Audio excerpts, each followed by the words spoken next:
إله إلا الله وحده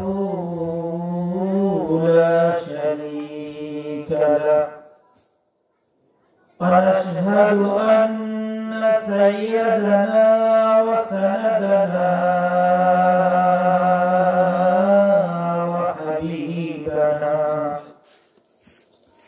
وحبيب طبيبنا وقلوبنا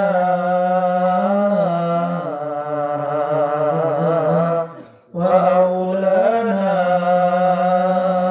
ومولانا محمدا عبده ورسوله.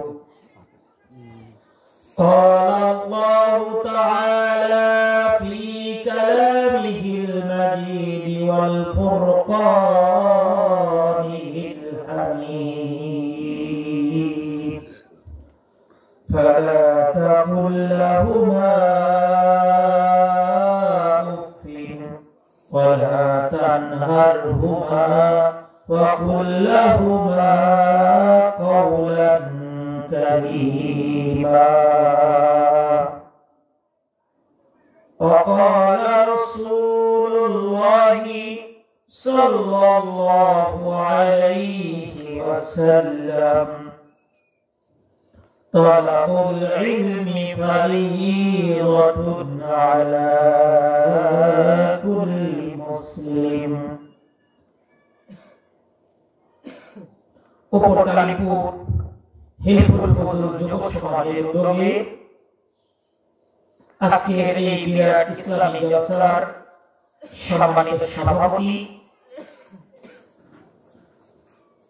অত্র এলাকার ধর্মপ্রাণ মুসলমান ভাইয়েরা, পর্দার আড়ালে আমার মা ও বোনেরা, সকলের প্রতি আমার সালাম। আসসালামু আলাইকুম ওয়া রাহমাতুল্লাহি ওয়া বারাকাতুহু।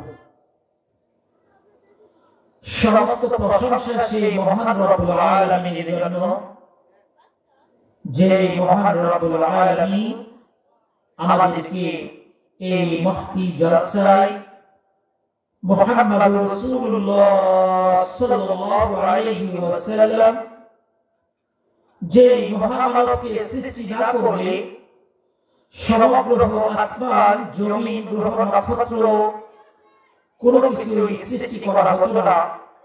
সেই মহামানব মুহাম্মদুর রাসূলুল্লাহ সাল্লাল্লাহু আলাইহি ওয়াসাল্লামের প্রিয় যে ইসলামী মাহফিল বা ইসলামী মজমা, দ্বীনি আলোচনা, আমাদেরকে দুই চারটি কথা বলা এবং শোনার মতো যে মহান রব্বুল আলামিন তৌফিক দান করছেন, সেই মহান রব্বুল আলামিনের দরবারে আমরা শুকরিয়া আদায় করি। আলহামদুলিল্লাহ।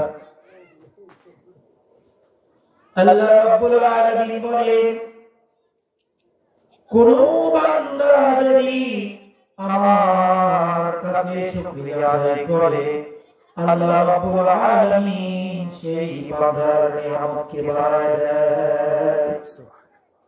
সবাই বলি সুবহানাল্লাহ।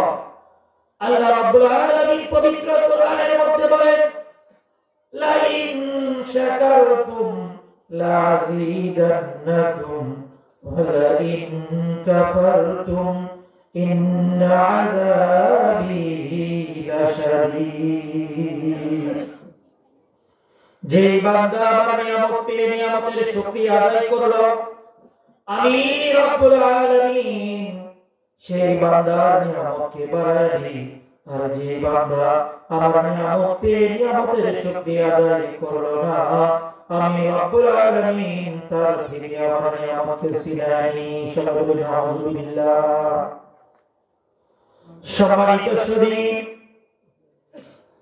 রব্বুল আলামিন পবিত্র কোরআনের মধ্যে বলতেছেন, ফালা তাকুল লাহুমা উফিন ওয়ালা তানহারহুমা ওয়া কুল লাহুমা কাওলান কারীমা।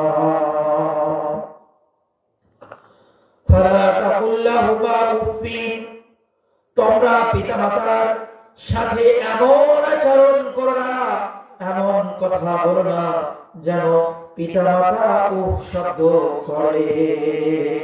কেননা মহাগ্রন্থ আল কোরআনে বলেছেন, আল্লাহ রাব্বুল আলামিন বলেন, যদি কোন সন্তানের দ্বারা, ছেলের দ্বারা বা মেয়ের দ্বারা, কোন সন্তানের দ্বারা যদি বাবা মা কষ্ট পায়, শুধু কষ্ট নয় উফ শব্দ করে, তাহলে আল্লাহ রাব্বুল আলামিন বলেন, তাহলে ওই উফ শব্দটা সেই সন্তানের সমস্ত আমল বরবাদ হয়ে যাবে। কয়েকদিন আগের ঘটনা, গত 28 তারিখের ঘটনা, লক্ষ্মীপুরে একটা মানুষের 3টি ছেলে রয়েছে এবং 2টি মেয়ে রয়েছে। তারা, সেই ব্যক্তিটা তাদের ছেলেদেরকে ইসলামী শিক্ষায় শিক্ষিত না করে, দ্বীনি শিক্ষায় শিক্ষিত না করে, এলমেদিন শিক্ষায় শিক্ষিত না করে, তারা জাগতিক জ্ঞান, এই জেনারেল শিক্ষায় শিক্ষিত করেছে। পত্রিকায় এসেছে, এই সম্পর্কে আমি নিউজ করেছিলাম, পত্রিকায় এসেছে যে সেই ব্যক্তিটা যখন বৃদ্ধ বয়স হয়ে গেল, তখন তার ছেলে মেয়েরা তাদেরকে আর দেখতে চায় না, দেখে না।